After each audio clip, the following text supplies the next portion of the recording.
Muy bien. Bueno, buenas noches con todos. Les habla el doctor José Gabriel Velasco Estol, presidente del capítulo de oculoplástica ahorita de la Sociedad Peruana de Oftalmología. Tengo el gusto de presentar la ponencia del día de hoy.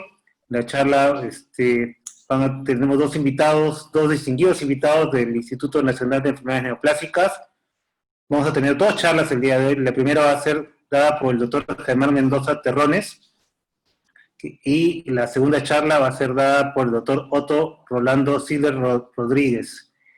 Primero voy a presentarles al doctor Germán. El doctor Germán hizo oftalmología en la Universidad Nacional Federico Villarreal, acá de Lima, Perú.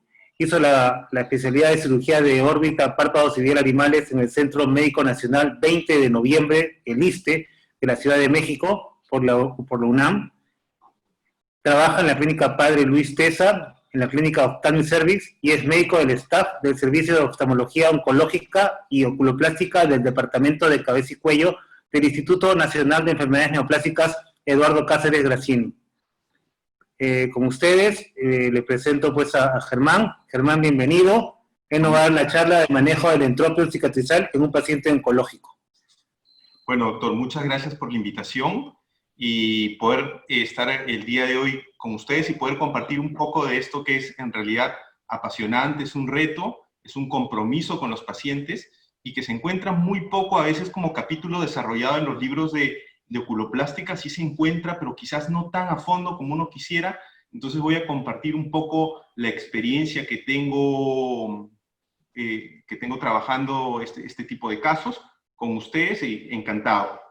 Bueno, lo primero que habría que decir en este tipo de pacientes es que la definición viene a ser la que nosotros conocemos, un acortamiento de la lamela anterior, lo cual produce una eversión del párpado con una consecuente exposición del globo ocular, pero además de eso, en los pacientes oncológicos vamos a tener neopárpados, es decir, son pacientes que han sido sometidos a cirugías previas, a veces muy grandes, para eliminar el cáncer, y nos encontramos con neopárpados, como es esta imagen que tenemos acá. Entonces, algunos los vamos a encontrar con margen palpebral y otros neopárpados sin margen palpebral. Nos vamos a encontrar también con unas retracciones de origen traumático post-cirugía o post-tratamientos muy severos que debemos manejar.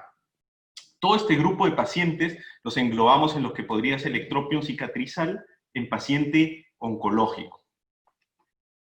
Vamos a ver además que, si bien es cierto, en todo paciente tenemos que tener un interrogatorio detallado y minucioso, en estos pacientes más.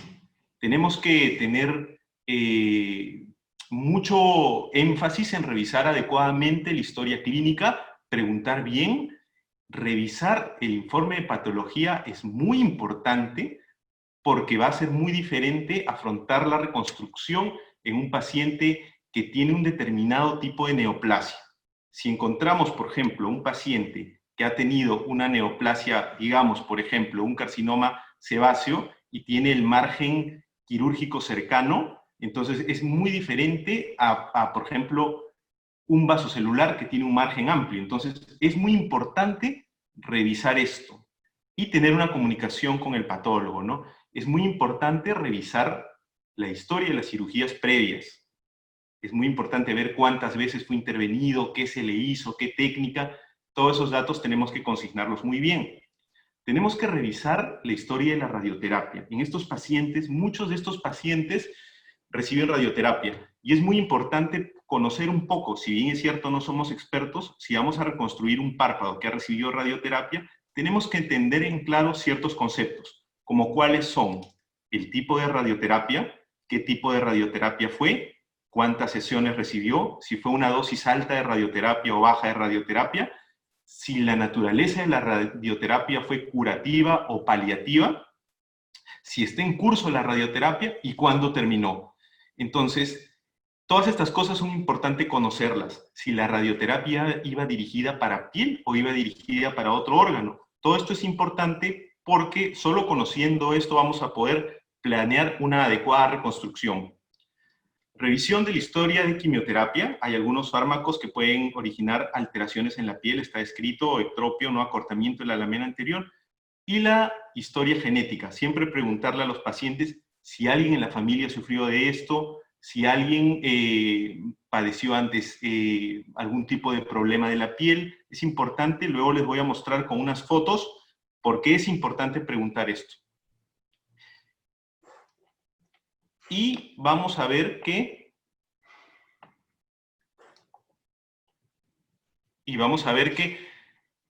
les presento algunas imágenes de algunos casos que originan estos problemas en los párpados que hay que reconstruir.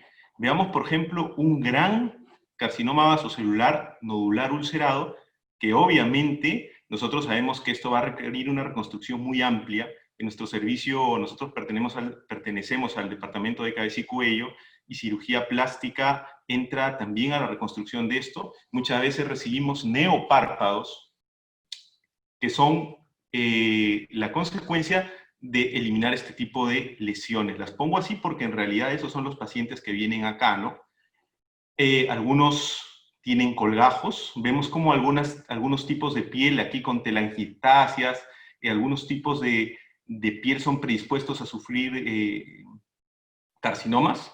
En el caso de acá, por ejemplo, donde está la flecha en esta imagen, es un paciente que fue sometido a una resección del maxilar, ¿no? Y posterior a eso, presentó un ectropion de tipo cicatrizal. Nos vienen pacientes, como el caso de este señor, que estaba en medio de una radioterapia, entonces hay que conversar con él, vemos que el ojo todo hay mucha hiperemia conjuntival, mucha retracción, todo, entonces nosotros tenemos que ver en qué grado de la radioterapia va para poder quizás darle medidas paliativas y luego planear una reconstrucción. Tenemos que ver que no haya recurrencia. El caso de esta paciente que está en el extremo superior de donde está la flechita es un paciente que no se pudo, digamos, planear una reconstrucción inmediata porque se vio luego posteriormente en la tomografía que había recurrencia, entonces es muy importante. Y luego, por último, este caso de acá, el último del extremo inferior derecho, donde sí es una paciente que está para planear una reconstrucción. Entonces son muy importantes todos esos aspectos. Es una consulta minuciosa, larga, detallada, no es tan fácil planear la reconstrucción. Más aspectos de los que les dije, ¿no? Algunos pacientes, este es el caso de una paciente que forma muchas neoplasias de la piel, ¿no? Acá ella ha sido sometida por múltiples neoplasias a resecciones, ¿no? Escamosas y cáncer vasocelular. Incluso si ustedes ven en la conjuntiva también tiene unas lesiones, ¿no? Es una paciente que fue a genética y se le hizo el diagnóstico de seroderma pigmentoso, ¿no? Un trastorno autosómico recesivo. Entonces, por eso es importante ver bien los antecedentes familiares y enviar a estos pacientes a veces genética. O este caso muy severo en el cual luego de un estudio genético se le diagnosticó un síndrome de Gorlin-Goltz, ¿no? En este caso es un trastorno autosómico dominante en el cual vamos a tener muchos cánceres, muchas neoplasias vasocelulares, ¿no? Algunas neoplasias de zonas adyacentes, como acá en el dorso de la nariz, que van a originar el ectropion cicatrizal. Las resecciones de maxilar también nos van a originar el ectropion cicatrizal. Y muchas veces grandes resecciones asociadas a colgajos, como esta paciente que tenía un gran carcinoma vasocelular, que fue reconstruida con un colgajo indiano para poder rellenar el gran defecto, ¿no? Y muchos tienen lesiones en la cara, neoplasias, y se genera una gran retracción. Entonces, es muy importante, después de haber evaluado minuciosamente con todos estos aspectos que les he mencionado, pasar al examen físico, ¿no? Acá, en realidad, lo más importante es determinar la longitud de la lamela anterior, ¿no? Que sea una lamela anterior amplia, ¿no? Como este examen que se le pide al paciente que abra la boca y entonces uno tracciona la piel para ver si hay una adecuada cantidad de lamela anterior que está compuesta, ustedes saben, por la piel y el músculo orbicular, y también la laxitud, ¿no? Porque muchos de estos pacientes van a requerir un injerto de piel para recuperar la amplitud de la lamela anterior y una cirugía adicional, casi todos realmente. la cual puede ser una tira tarsal, una cantopexia, diferentes, ¿no? Pero entonces tenemos que evaluar dos cosas, laxitud y amplitud de la lamela anterior. Obviamente también los signos y síntomas, determinar la agudeza visual, siempre revisar la córnea, que no hayan problemas a nivel de la superficie ocular, la superficie corneal, ¿no? Evaluar los vectores, que es lo que le estaba mencionando. Las fotos, bueno, ustedes lo saben, es importantísimo las fotos, la documentación fotográfica. Y este es un esquemita que, por ejemplo, usábamos mucho nosotros allá en el fellow, que siempre consignar la apertura palpebral, la hendidura palpebral, la función del elevador, la distancia margen reflejo superior, la oftalmos, fenómeno de Bell y exposición escleral, ¿no? Esto es muy importante porque estos datos nos van a poder evaluar después el éxito de manera objetiva, ¿no? Además, tenemos que ver que antes de elaborar nuestra cirugía o nuestra reconstrucción, tenemos que brindar medidas de soporte a este paciente, ya sea con lubricantes oculares, ver si el tratamiento está en curso, lo dijimos, lo de la radioterapia, a ver, valorar también el proceso de cicatrización, ¿no? Ustedes saben que la cicatrización toma un tiempo, entonces es muy importante también valorar esto, ¿no? Y una buena comunicación con el paciente, ¿no? Estos pacientes son pacientes muy agradecidos, se ponen en nuestras manos, tienen mucha confianza en poder recuperar funcionalidad una vez superado el cáncer. Saben que tienen que estar en seguimiento constante, pero ellos tienen mucha esperanza en nosotros, entonces nosotros le explicamos el plan quirúrgico, pero eso sí, siempre decirles que pueden tener una reintervención. Son casos difíciles, no son casos sencillos. Entonces la comunicación con el paciente es muy importante.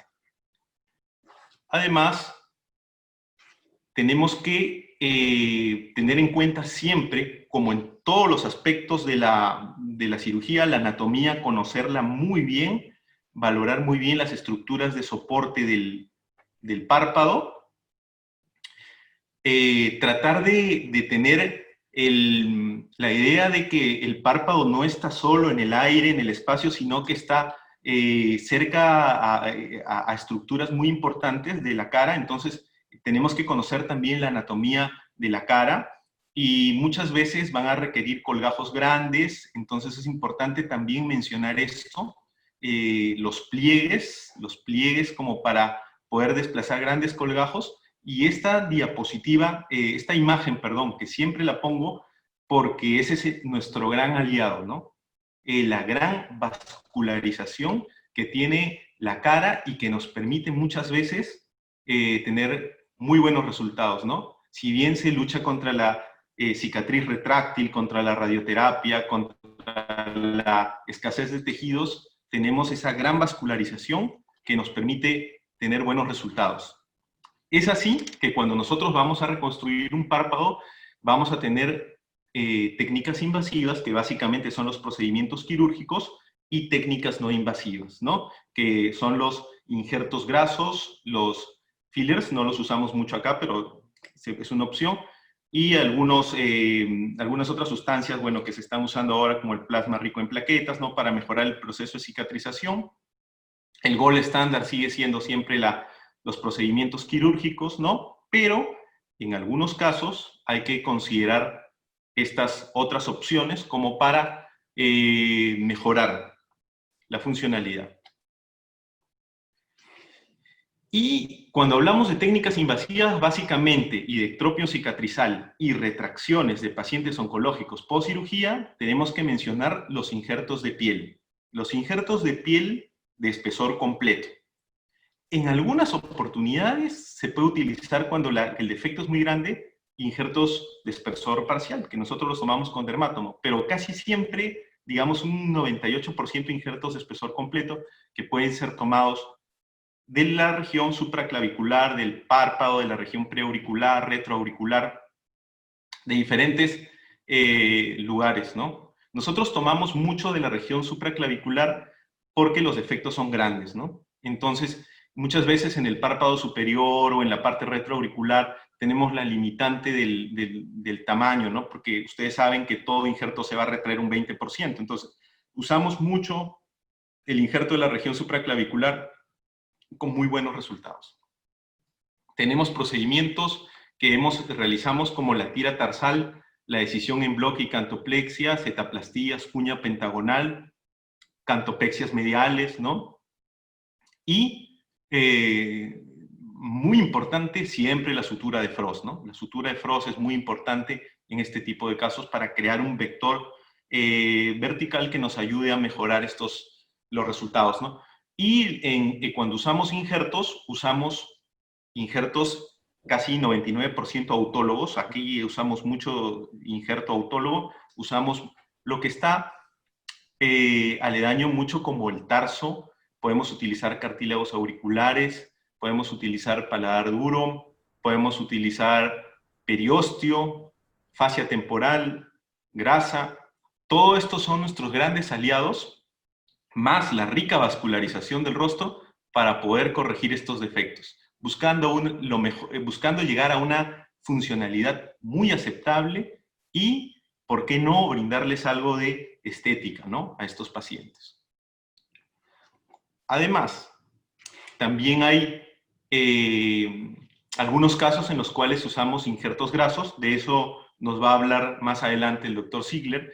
Y en algunos casos corticoides o plasma rico en plaquetas. Pero básicamente usamos las técnicas invasivas, nosotros las cirugías, ¿no? Estos son algunos esquemas de lo que les he mencionado, ¿no? Sobre todo la tira tarsal, que es un procedimiento asociado, el procedimiento asociado más usado por nosotros. Siempre que digo hablo en plural porque saben que somos un equipo, ¿no? Con el doctor Solón Serpa y el doctor Mario Huitrago, entonces hablo en plural siempre, ¿no? Pero usamos mucho la tira tarsal y el injerto de piel, ¿no?, como procedimiento asociado para estos casos. Sí, usamos mucho esto. En algunos casos, cuando hay ectropión medial, hacemos un uso medial, con una disección tarsoconjuntival de acá para mejorar en algunos casos cantopexia, ¿no?, dependiendo de la severidad del caso. Y aquí algunas fotos de los tejidos que tomamos, ¿no? Podemos tomar tarso, que puede utilizarse para completar acá las regiones faltantes, paladar duro. Este es un injerto muy grande. Saben que siempre cuando nosotros determinamos de poner un injerto, fenestramos aquí, siempre, para evitar los hematomas, y le ponemos el apósito de Brown, ¿no?, 5 días. Y este es un injerto tomado de la región supraclavicular, tiene una muy buena exposición. En el caso de los pacientes que muchos tienen cirugías previas en el rostro, ya no le tocamos el rostro y nos vamos a esa región que, bueno, que no es visible, ¿no? Entonces, y tiene una muy buena exposición y va muy bien. A veces podemos tomar cartílago auricular, fascia temporal, que a veces, en algunos casos, puede utilizarse como una hamaca perióstica para algunos casos en especial, ¿no? Como acá, ¿no? Fasciela temporal que se puede colocar con una hamaca perióstica, siempre la sutura de Frost, ¿no? Los injertos grasos, ¿no? Todos estos procedimientos que estoy mencionando se usan a veces cuando hay retracciones muy severas de estos neopárpados que nos toca tratar, ¿no? Además, voy a mencionarles algunos casos que tengo que se vieron aquí en el instituto. No es una paciente que fue operada de un carcinoma vasocelular muy grande y luego acudió por fotofobia, queratitis, ¿no? Tenía ahí unos problemas en la superficie ocular. Entonces, pongo el caso porque se le tomó un expansor de paladar duro, se colocó ahí y se puso piel retroauricular, ¿no? En teoría era lo que les decía, ¿no? La paciente no fue irradiada, ¿no? Entonces se colocaron dos injertos, pues la paciente quedó muy bien, tiene su posición muy buena del párpado, mejoró las molestias, ella está muy, muy contenta, ¿no? Este otro caso de acá es el caso de un paciente, también fue un carcinoma vasocelular muy extenso, que fue reconstruido, pero en el primer tiempo quirúrgico se le hizo un Hughes, luego presentó una retracción considerable. Más o menos vemos un scleral show como de 10 milímetros, ¿no? Entonces, decidimos utilizar esta vez un colgajo, ¿no? Entonces hicimos un colgajo, pero hicimos un colgajo de piel, de músculo auricular y de grasa preaponeurótica, ¿no? Y lo pusimos ahí como expansor, le pusimos ahí su sutura de Frost, y bueno, mejoró mucho. Ya no pudo venir porque el señor era de provincia y con esto de la pandemia, pues no vino, pero hasta los últimos controles que fueron en el mes de marzo estuvo muy bien. Mejoró mucho la sintomatología. Este caso también fue un carcinoma vasocelular muy extenso, que fue resecado y luego presentó una gran retracción con un ectropio marcado, ¿no? En el caso de este paciente también se le colocó un injerto de piel supraclavicular y obtuvo una buena posición del párpado, ¿no? Mejoró mucho. En la parte el límite del injerto, hubo una pequeña, de las pocas veces que pasó, hubo una pequeña pérdida del injerto, pero no alteró en nada la posición, el resultado final.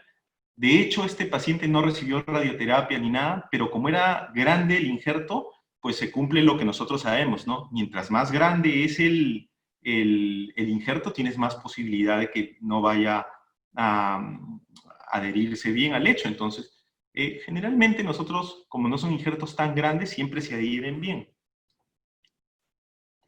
Este caso es un paciente que tuvo una cirugía acá del dorso de la nariz y,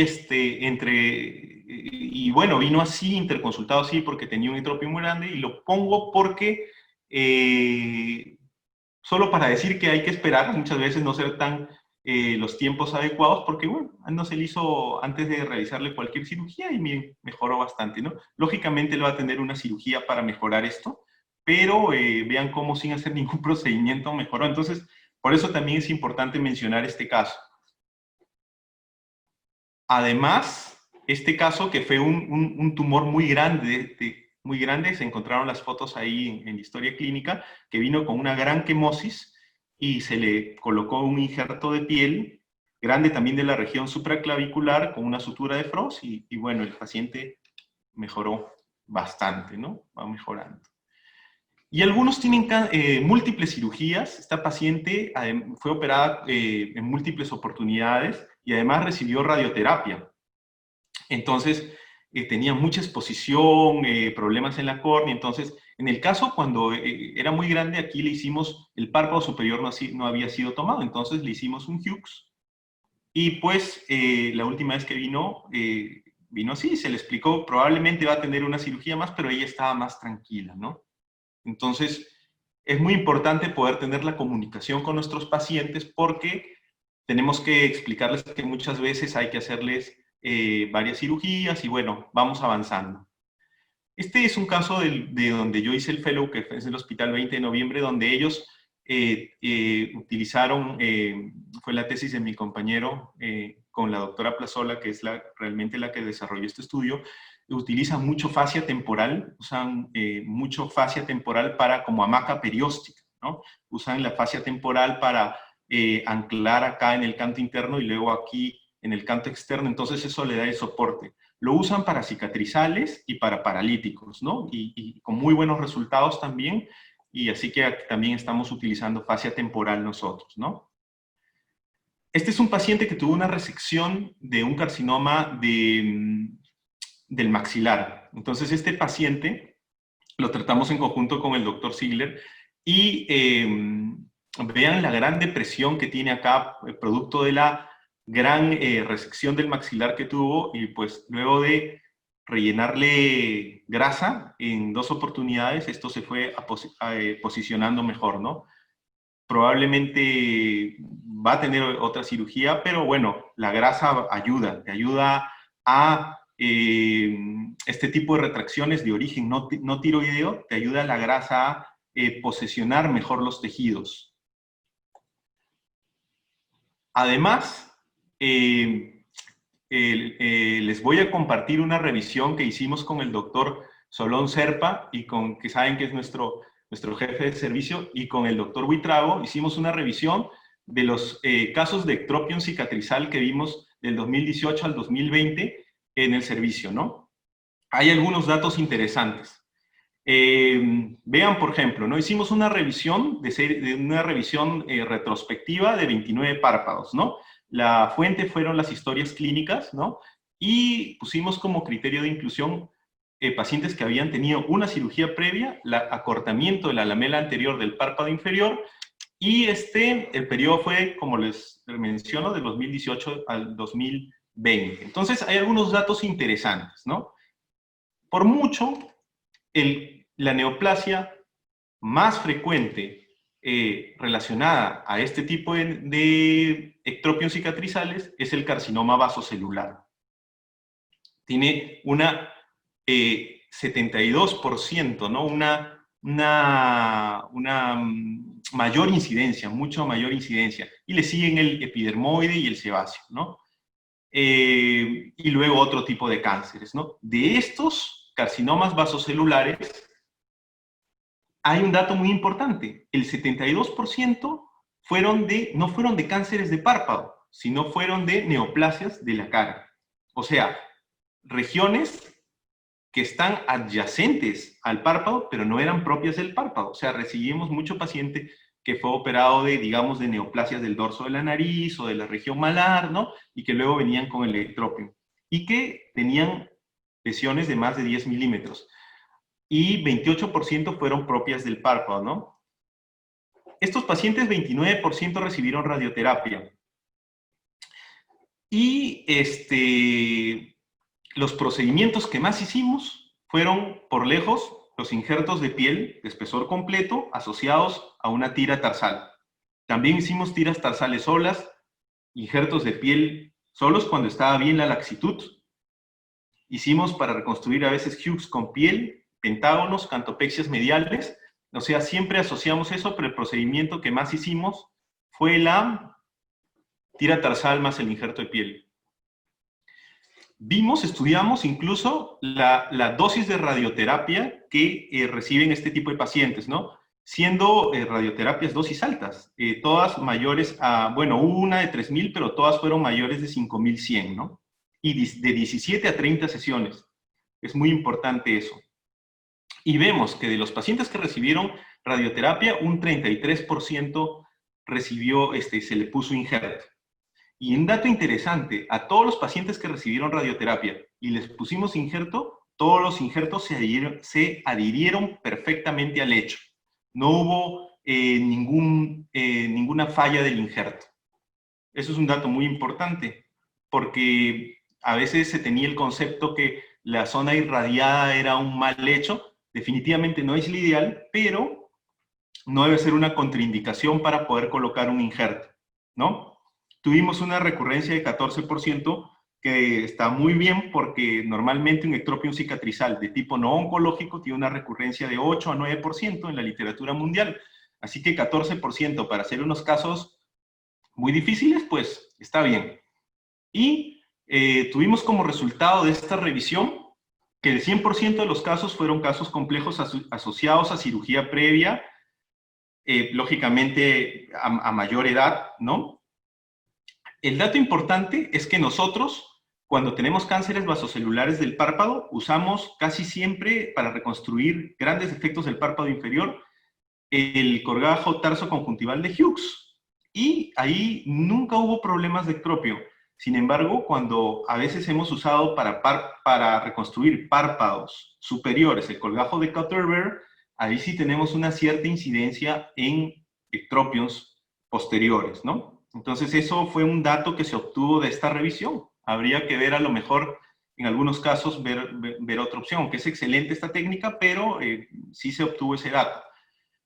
La radioterapia a dosis alta no contraindica un injerto, ¿no? Y la mayoría requirieron un injerto de piel y un procedimiento complementario, ¿no?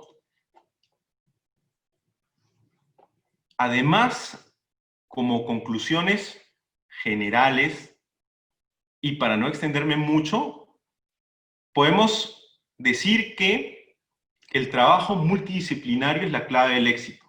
A veces parece esto repetitivo, que siempre lo ponemos en las exposiciones, pero realmente nosotros sí trabajamos así.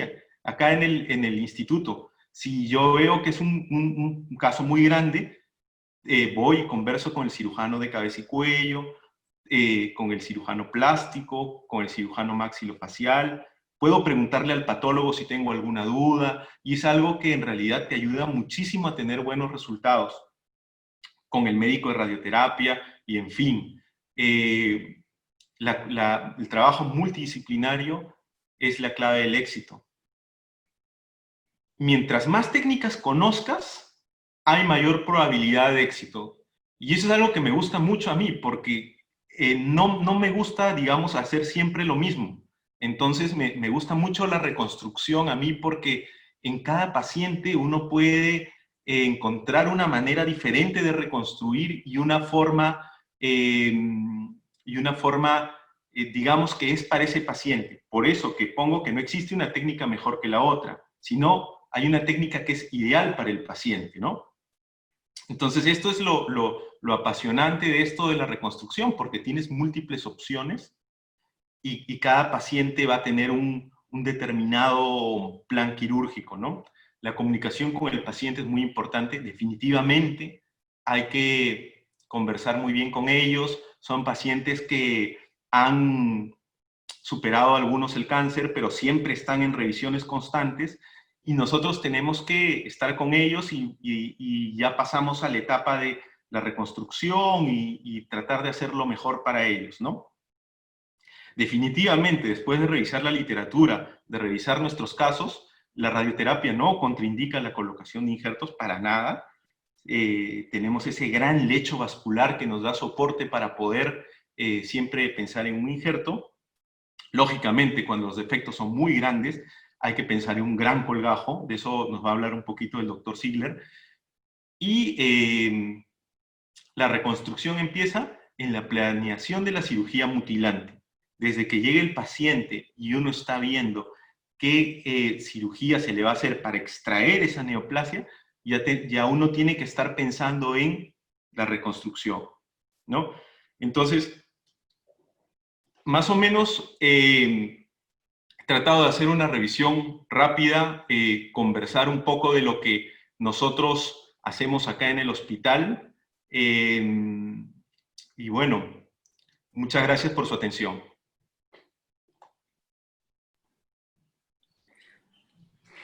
Muy bien, Germán, de verdad, muchas gracias por la revisión y el trabajo que ustedes hacen en el INEN.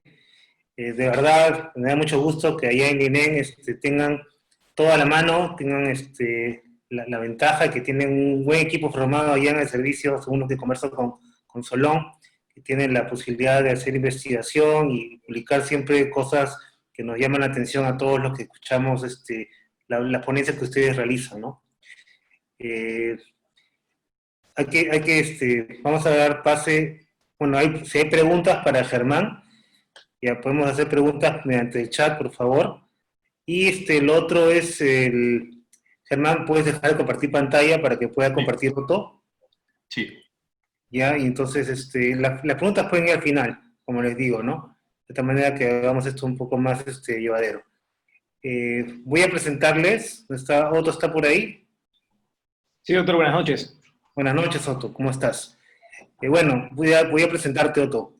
Tengo el agrado también de presentar acá a nuestro colega, el doctor Otto Rolando Ziegler Rodríguez. Él es cirujano general formado en la Universidad San Martín de Porres, acá en Lima, Perú. Es cirujano plástico y reconstructivo, que estudió en la Universidad de Guadalajara, de Jalisco, en Guadalajara, en México. Hizo el fellow de clínico de microcirugía reconstructiva neurovascular. Esto lo hizo en el hospital de Chang'an Memorial Hospital de Kaohsiung, Taipei, en Taiwán.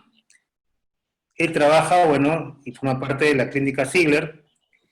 Trabaja también en Oncosalud y pertenece también como médico del staff de cirugía plástica y reconstructiva en el Instituto Nacional de Enfermedades Neoplásicas, doctor Eduardo Cáceres Graciani. Entonces, con ustedes, lo va a presentar el doctor Otto Ziegler, ya para la ponencia que nos va a dar el día de hoy. Él va a hablar básicamente de los beneficios de la transferencia de tejido autólogo graso para reconstrucción pericular posoncológica. Entonces, Otto, bienvenido acá a la Sociedad Peruana de Oftalmología. Muy a gusto de tenerte acá con todos nosotros. Adelante, Otto. Muchísimas gracias, doctor. Sí me escuchan, ¿verdad? Sí, claro, muy bien. Perfecto. Doctor, muchas gracias por la presentación. De nada me serviría agradecer antes al hospital, al Instituto Nacional de Enfermedades Neoplásicas, porque gracias a que trabajamos ahí es que podemos continuar investigando y pudiendo ayudar a más peruanos. Bueno, usted ya me presentó y le agradezco mucho por la deferencia. Actualmente me desempeño como staff del Departamento de Especialidades Quirúrgicas y, bueno, el tema a tratar esta noche va a ser los efectos de la transferencia de tejido graso autólogo en pacientes con antecedente de radioterapia y además en la región periocular. Pero para hacer una breve descripción y para poder manejar mejor el tema, debo referir que niego todo tipo de conflictos de interés.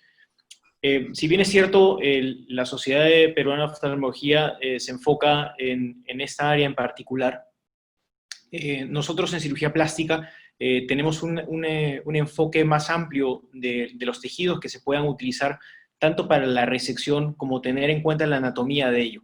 Y bueno, también agradecer siempre las enseñanzas tanto de mi padre como de mis jefes en el hospital, teniendo siempre en cuenta la anatomía, que es lo más importante. Aquí tenemos la anatomía palpebral, que no voy a ahondar mucho en ello, pero siempre teniendo en cuenta los ligamentos de la cara. Tengo este caso en particular, es un caso muy interesante que compartimos con Germán y también entre ambos servicios, una paciente que tuvo algunas cirugías resectivas y generó este ectropión cicatricial. La manera como se desarrolló, cómo se reconstruyó este tipo de pacientes, bueno, sí, de hecho, definitivo, los injertos de piel pueden ayudar mucho, pero cuando existe este tipo de tejido y este tipo de retracción cicatricial, debemos utilizar los tejidos más adecuados para poder proteger. Tenemos acá un scleral short muy importante. También tenemos que lo que debemos cuidar mucho es la córnea. Entonces, si bien es cierto, nos apoyamos mucho entre cirugía plástica y oftalmología, el paciente debe ser reconstruido en todas sus lamelas, en el párpado inferior, para poder así ayudarla a que pueda tener una inserción laboral, una inserción social mejor. En este caso en particular, se utilizó un tripier bilateral, para lo cual se hace la resección, se deja el tejido, es un colgajo de piel y músculo orbicularis, y tiene dos segmentos o dos tipos de vascularidad, es bipediculado, y este tripier bipediculado va a bajar, va a descender luego de que ya hemos desarrollado la resección de toda la cicatriz.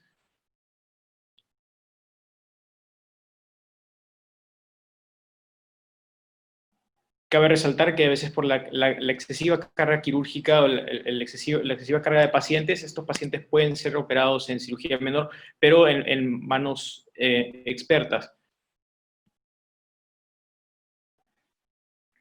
ya que el tipo de procedimiento se realiza incluso con manejo anestesiológico muy preciso.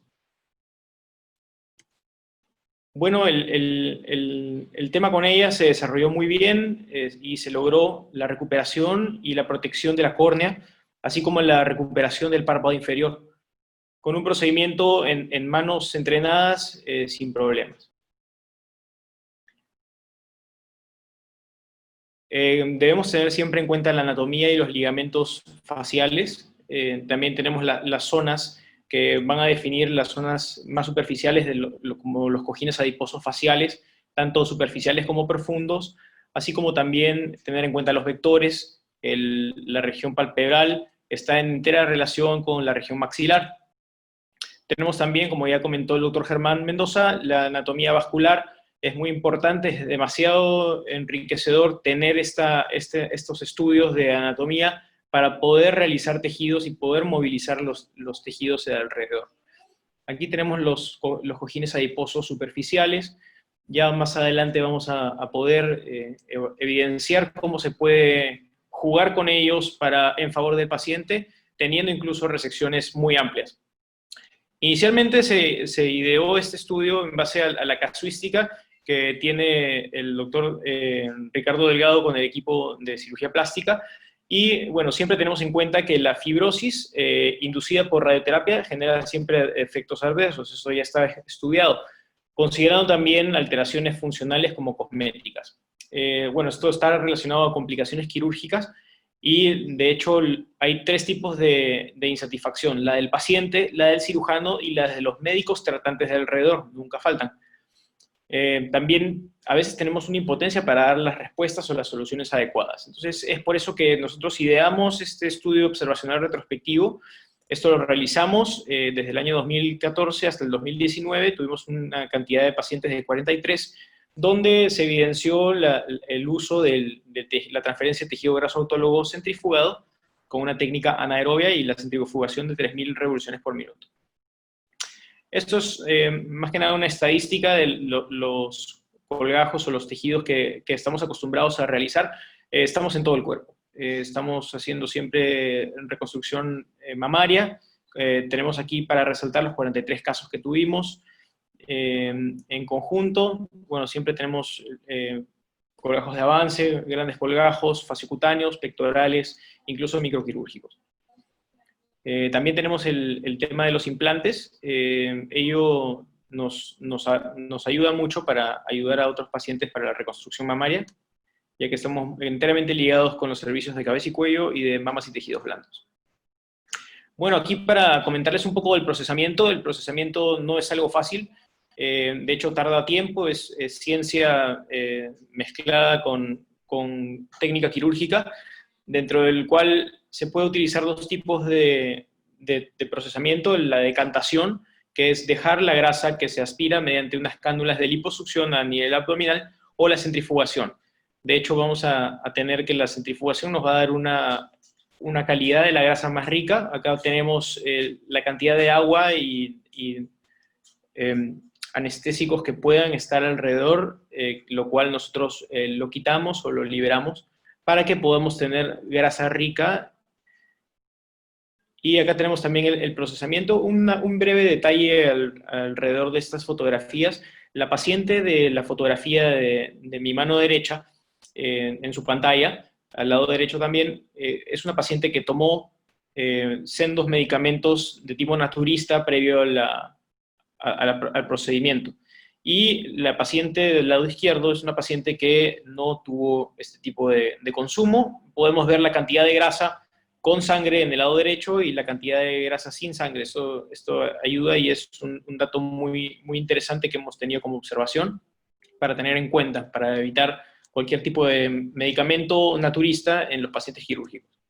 Bueno, esa es una paciente de mama, no tiene mucho que ver, pero para que vean la cantidad de grasa que se puede utilizar para poder reconstruir este tipo de tejidos. Esta es una paciente que fue sometida a una mastectomía, de hecho una paciente ya de 22 años, a la cual se le colocó un expansor, y luego la paciente decidió someterse al procedimiento del lipoinjerto graso, y observamos cómo se mejora mucho la reconstrucción mamaria. Esos son los casos que usualmente estamos acostumbrados a ver, donde se incrementa el polo inferior de la mama con este tipo de tejidos. Tenemos otro tipo de pacientes que la misma radioterapia y una inadecuada nutrición puede estar en relación con la falla de los colgajos y la falla de los tejidos. Esta paciente tuvo una plastía del colgajo, ya que se perdió toda esta área con radioterapia, y también para comentarles que utilizamos la tecnología a nuestro favor con la terapia de presión negativa para poder mejorar los tejidos, mejorar su calidad y poder ayudarla a que cicatrice. Esta paciente actualmente ya no presenta ningún tipo de herida en el polo inferior. Ya llegando más al tema principal, acá tenemos un paciente que fue operado por un carcinoma vasocelular, al cual tuvo una extensión amplia. Podemos ver toda la región del cojín adiposo medial, que fue donde se utilizó un colgajo frontal para poder reconstruir toda esta área. Pero el paciente, como es una persona, es un ser humano que tiene emociones, también desea mejorar. Siempre estos pacientes desean mejorar y nosotros debemos utilizar la ciencia para poder ayudarlos a ellos a que mejoren. Este paciente ya va en su segundo procedimiento, donde se ha podido rellenar o infiltrar o hacer la transferencia de tejido graso autólogo, que es el nombre técnico, para poder mejorar todo el contorno porque este paciente también recibió radioterapia. Acá ya lo tenemos en octubre de este año, ya mucho más contento, y donde se evidencia la presencia del tejido más ingurgitado, menos acartonado, mejora la calidad de la piel de alrededor, porque la piel que se somete a una radioterapia es una piel que está en relación a hipoxia, la sangre no llega a esa zona. Entonces nosotros, al transferir tejido graso autólogo, estamos produciendo una siembra de tejido vascular y también inducción a tejido vascular para que crezca y mejore tanto la parte interna como la parte externa. Ya el paciente lo tenemos en diciembre, donde se evidencia que la grasa no se ha reabsorbido, la calidad de la piel es mejor, tenemos un adecuado contorno. Estos son los casos. Este de hecho es un caso de la semana pasada, el cual tuvo un sarcoma fusocelular de la conjuntiva del ojo izquierdo. Son casos que compartimos también con el servicio de oftalmología, donde tenemos el paciente in situ y el paciente en sala de operaciones. Entonces nosotros nos enfrentamos a este tipo de procedimientos y debemos buscar los mejores recursos para que este paciente tenga la menor cantidad de traumatismo luego de la cirugía.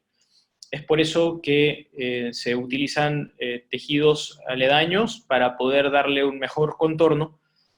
También podemos utilizarlos para poder cerrar la cavidad de la exenteración y poder ayudar a que el paciente se recupere de una forma más rápida. En este caso tenemos un carcinoma vasocelular en el canto externo, donde a veces los doctores de cabeza y cuello nos dejan este tipo de casos. Son muy pulcros en su resección, en su planificación, y nosotros debemos tener las armas en el momento para poder utilizarlos a nuestro favor. Este es un colágeno de Tencel, es una variación de Tencel con Mustarde. Y acá tenemos a la paciente en el PO2, de hecho, donde la paciente se le ve muy contenta, sin grandes alteraciones en la cara, puede cerrar el ojo, no hay mucha alteración.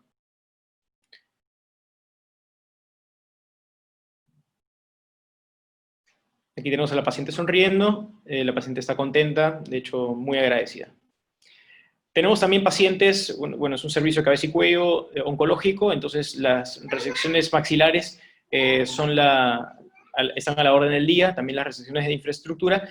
Entonces nosotros utilizamos tejidos microvasculares para hacer la transferencia y luego la conexión arteriovenosa por separado para poder darle el contorno. Si bien es cierto, el efecto estético no es el mejor en el momento, luego de ello se hacen la mejora y las plastías de los colágenos, pero la mutilación es tan grande que debemos utilizar tejidos a nuestro favor, porque después también va a llegar la radioterapia y debemos prácticamente hacer magia. Este caso lo presento debido a que este paciente, que también lo compartimos con el servicio de oftalmología, es un paciente que tuvo una maxilectomía medial extendida, donde se evidencia la ausencia del maxilar en el párpado inferior derecho. Y esta deficiencia de tejido óseo está condicionando a que el párpado inferior derecho tenga un ectropión cicatricial y por retracción. Ya este paciente ya se sometió a radioterapia. Veamos que luego de una sesión de transferencia de tejido autólogo graso, el paciente de tener este déficit de volumen, vemos también aquí la esclera del show. Por respeto al paciente estamos cuidando no evidenciar más de sus ojos. Tenemos aquí como luego de una transferencia de tejido graso autólogo el paciente ya recupera su apariencia y no evidencia el ectropión cicatricial. También se evidencia una mejora. De hecho, este paciente desea otra sesión. También hacer y recalcar que, si bien es cierto, el ojo derecho es el operado, es el que está más elevado, más levantado. Esa es otra paciente, esta es cortesía también del instituto, ya tiene sendas transferencias de tejido graso autólogo. Es una paciente que viene de Lima solamente para hacerse este procedimiento, donde se le ha recuperado todo el área de la mejilla, en mi cara izquierda. Acá tenemos el caso ella también ha sido sometida a radioterapia. Acá tenemos un video donde evidenciamos el procesamiento de la grasa. Y acá vemos la calidad de la grasa para ser transferida. Para esto se utilizan cánulas especiales, no es cualquier tipo de cánula.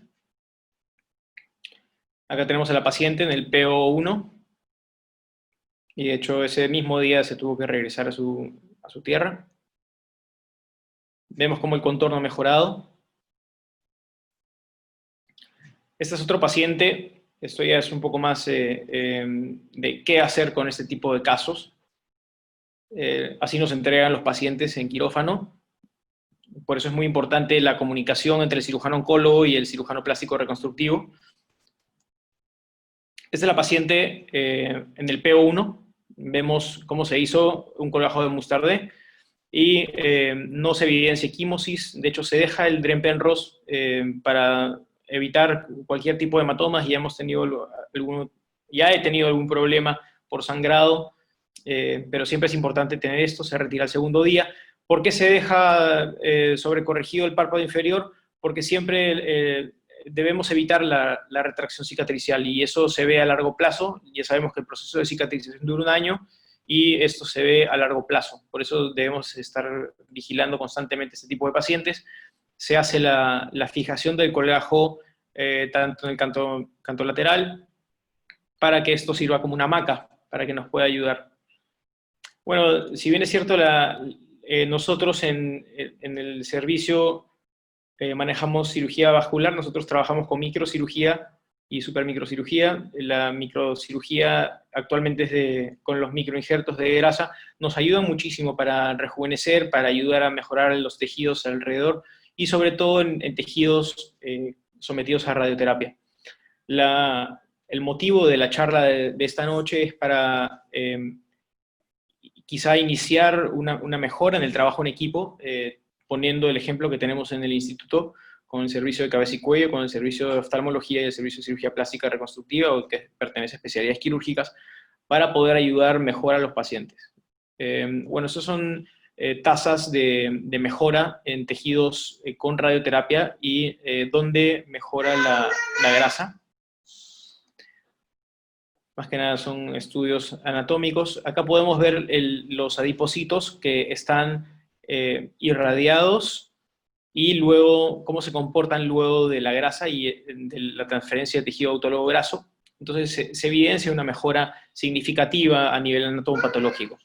Acá tenemos microfotografías electrónicas también de la utilización de, eso ya es tecnología enfocada a los injertos de grasa y también a la resección o a la cosecha de grasa, donde podemos utilizar incluso láseres de baja potencia para poder ayudar a que la grasa salga más líquida a partir de los 4 o 6 minutos, donde vemos que los mismos poros del adipocito se abren para poder eliminar o dejar fluir el contenido.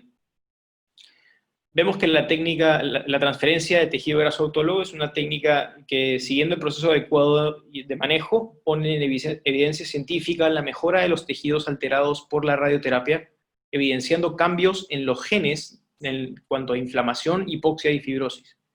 El uso de tecnologías, tanto como presión negativa externa, láser frío o láser de baja potencia, por debajo de los 650 nanómetros, tiene un efecto regenerativo y están involucrados en la adyuvancia de los síntomas alterados en los pacientes con radioterapia asociados a transferencia de tejido graso autólogo.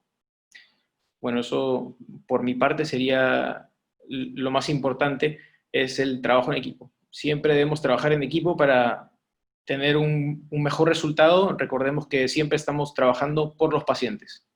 Muchas gracias.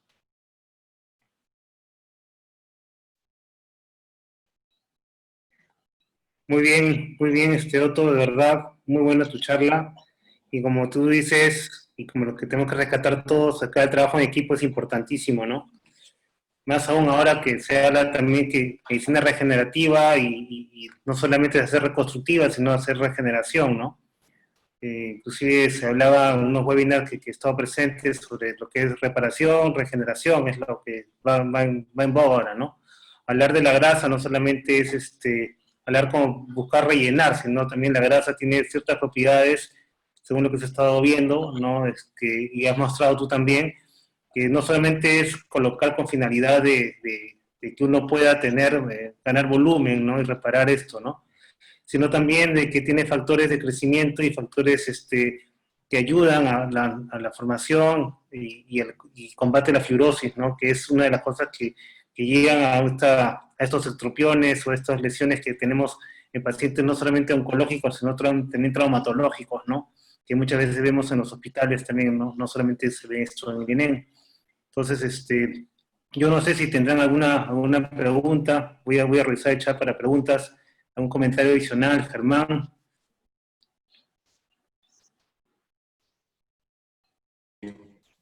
¿Sí me escuchan? Acá, revisando el... Bueno, sí, doctor, la verdad, como mencionó el doctor Otto, el trabajo en equipo es importantísimo. Como muy bien dijo usted, la experiencia en la cirugía oncológico-reconstructiva es perfectamente aplicable a las secuelas de los accidentes de tránsito o de origen traumático, ¿no? Es totalmente, perfectamente aplicable, y de lo que se trata es de... Bueno, para hacer esta charla yo revisé muchos artículos y los encuentras desde los más antiguos hasta el último que salió, digamos, hace un mes. O sea, es un tema que siempre está a lo largo del tiempo mostrándonos evidencia científica, nuevas técnicas, siempre intentando mejorar, pues, ¿no?, a favor de nuestros pacientes. Así es, Germán. Muy buenas las presentaciones, de verdad. Muchas gracias.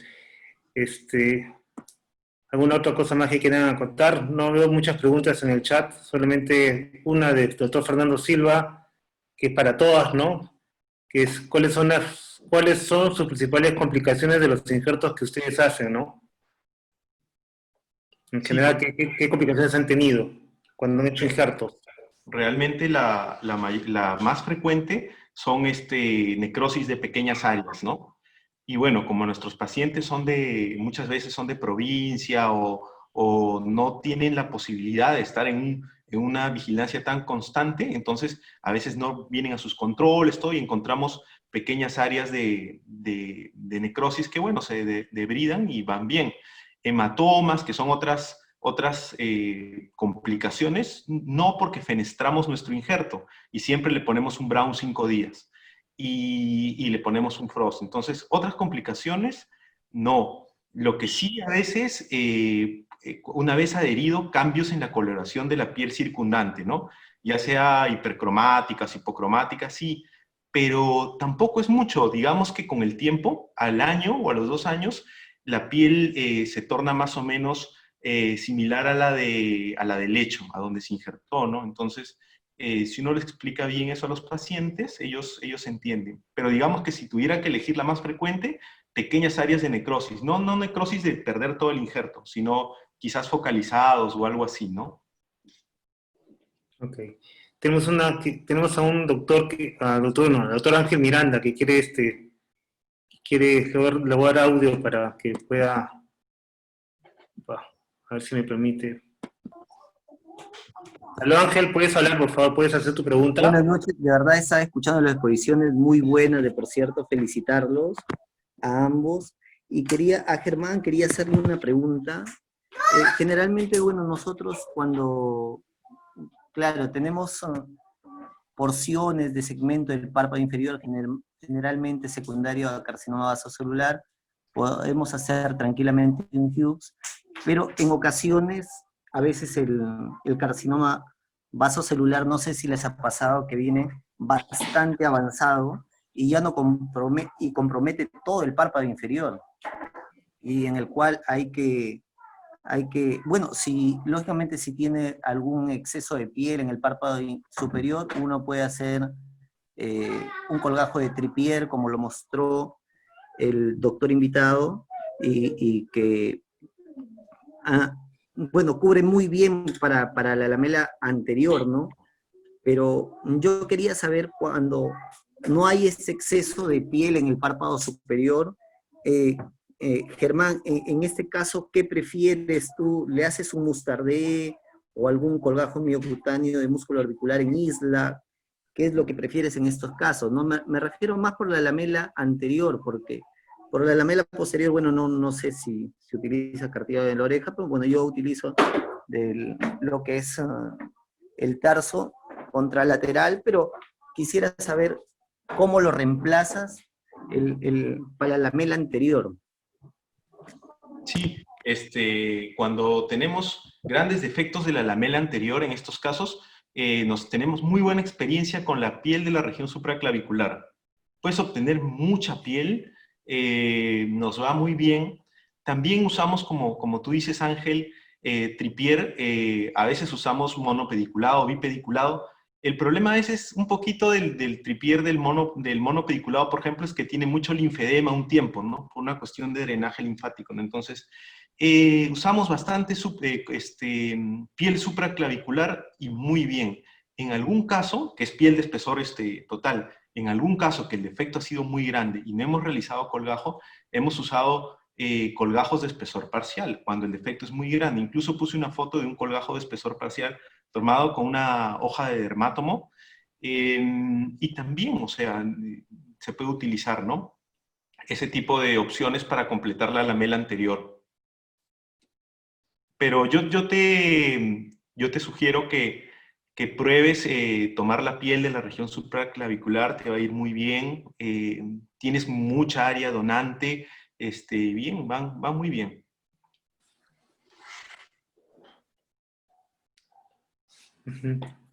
¿Alguna otra pregunta? Una de las cosas que también me gustaría preguntarles es si estos pacientes que están irradiados, que tienen la piel, obviamente es una piel ya actínica, no solamente por las lesiones previas al cáncer que han tenido, sino también a la radioterapia, ¿ustedes han considerado tratamientos previos, ¿no? No sé yo, o sea, aplicarles PRP, aplicarles células madre? Hay controversia entre células madre porque también mencionan muchos artículos que pueden ser preoncológicos. Entonces, ¿qué opinan o qué recomiendan ustedes, tanto Otto como Germán, por favor? Bueno, por mi parte, bueno, si bien es cierto, yo hice una tesis sobre células madre mesenquimales para crecimiento de cartílago.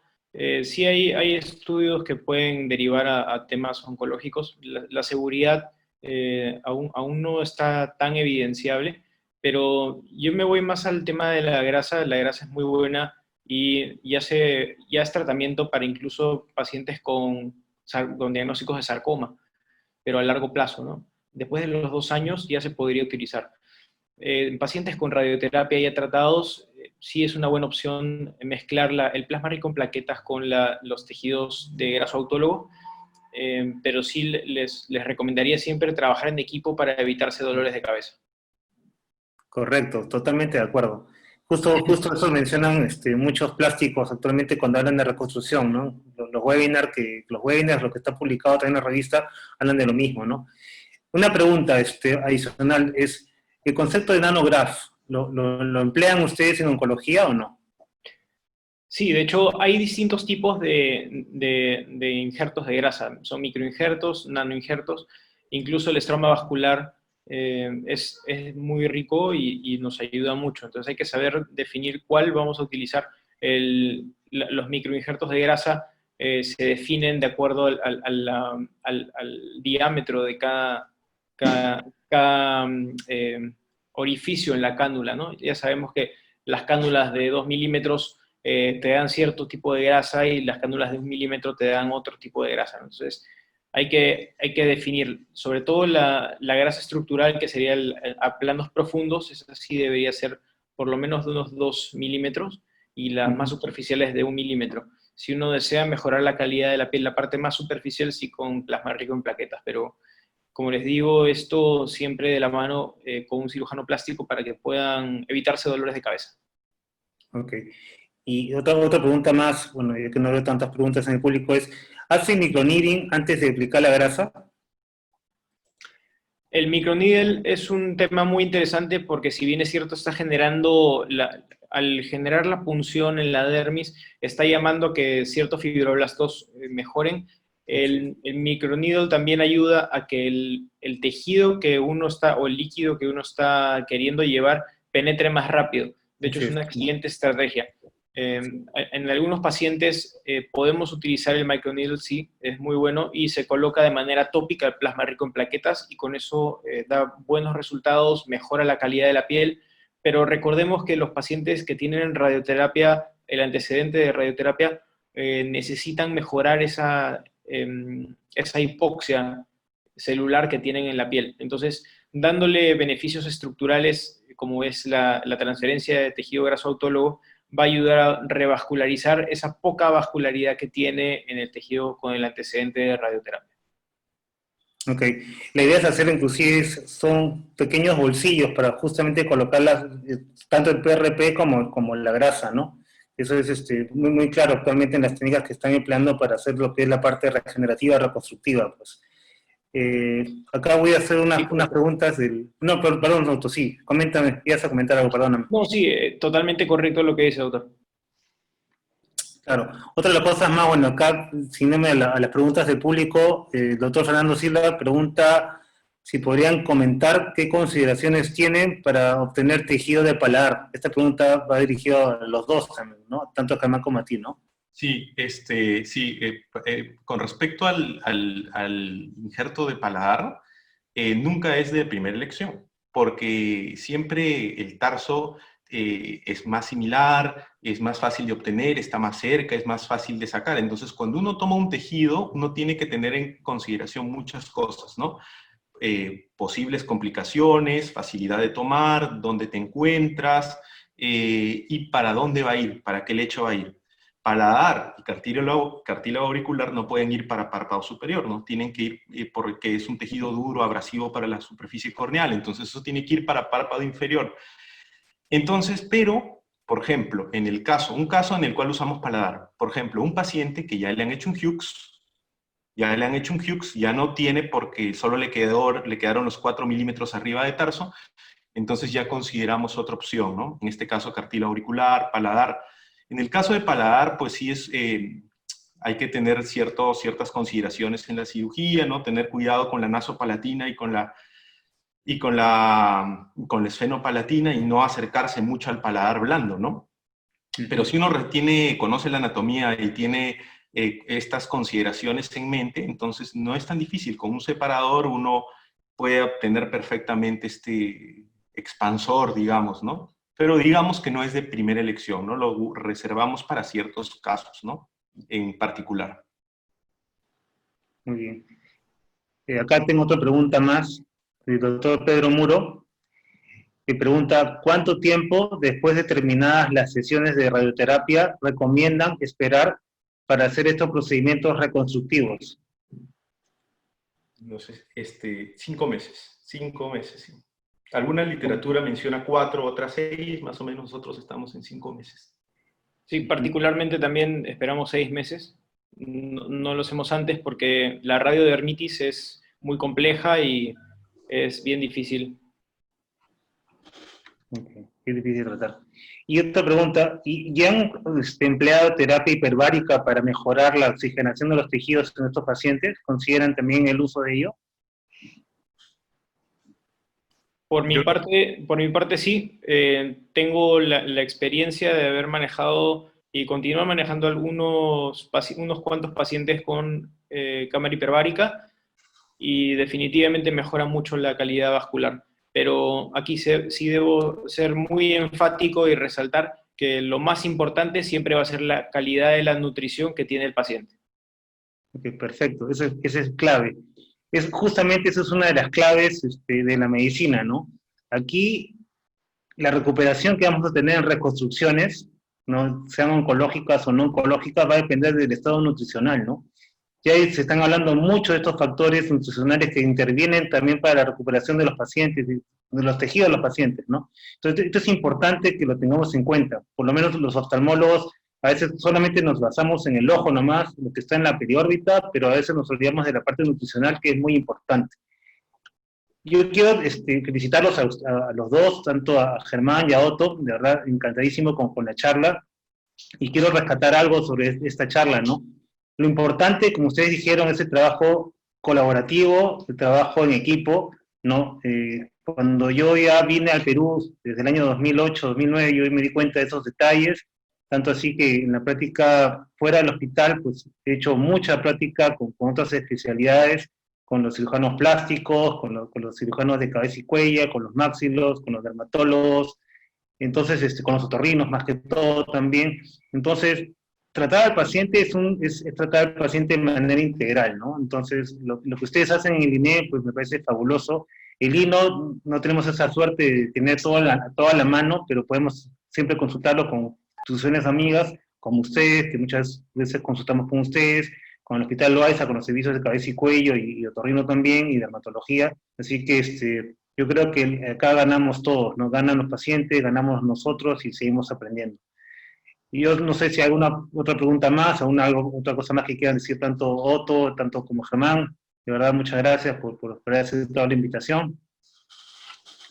No, bueno, agradecerle por la invitación, doctor, y pues siempre ahí con ganas de poder compartir lo que hacemos y siempre pendiente también de las actividades del capítulo de oculoplástica, ¿no? Que bueno, muchas cosas, estamos viviendo una situación difícil, momentos difíciles, tenemos que adaptarnos a cambios. Pues es la primera charla que doy por Zoom, así como congreso, pero hay algo que no ha cambiado, y es el interés científico, la participación, las ganas de querer siempre estar investigando, publicando cosas, mejorando, y eso es algo muy rescatable. Así es. Muchas gracias, Otto, muchas gracias, Germán. Y voy a terminar con la acotación que me hace Pedro, y muy bien, Pedro. Pedro Muro es jefe de docencia del Instituto Nacional de Oftalmología, y entonces ahí me dice y me hace recordar que claramente hay residentes de cirugía plástica que están rotando con nosotros desde hace muchos años, y tenemos la suerte de enseñarles a ellos y también aprender de ellos. Entonces, hacemos también estas cosas en el INO, y de verdad, muchísimas gracias por haber aceptado la invitación, y con esto cerramos la sesión del día de hoy. Muchas gracias, y bueno, nos estamos viendo dentro de un mes con las siguientes charlas que vienen ya. Gracias, Otto, gracias, Germán. Muchas gracias. De visita. Muchas gracias. Muy agradecido a la sociedad, muy amable. Gracias. Muchas gracias.